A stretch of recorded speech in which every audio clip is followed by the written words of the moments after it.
ಬೆಳಕಾಗಿ ನಾಡು ಬೆಳಕಾಗುವಂತ ಹೊತ್ತು ಮುತ್ತಿನಾರ ನನ್ನ ರಾಜಸ್ಥಾನದಲ್ಲಿ ನಿಂತು ಕೇಳುವಂತ ವಾಡಿಕೆ ಕೇಳುವಂತ ಪ್ರಶ್ನೆ ಏನಾದ್ರೂ ಉಳಿದಿದೆಯಾ ಗೊತ್ತಿನಾರೆ? ಪಂಜುರ್ಲಿ, ಸದ್ಯಕ್ಕೆ ನಮ್ಮ ಹತ್ರ ಕೇಳುವಂತ ಪ್ರಶ್ನೆ ಏನಿಲ್ಲ.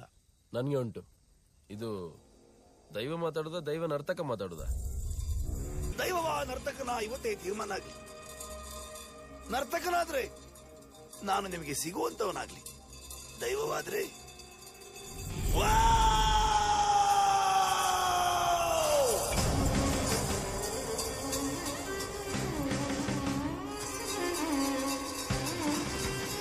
ಶಿವ. ಬೆಳಕು, ಬೆಳಕಲ್ಲಿ ಕಣ್ಣ ಮುಂದೆ ಇರುವುದೆಲ್ಲ ಕಾಣ್ತದೆ, ಆದರೆ ಇದು ಬೆಳಕಲ್ಲ, ದರ್ಶನ. ಹಿಂದೆ ನಡೆದದ್ದು ಮುಂದೆ ನಡೆಯುವುದು ಎಲ್ಲ ತೋರಿಸುವ ಬೆಳಕು ಕಾಣ್ತದ.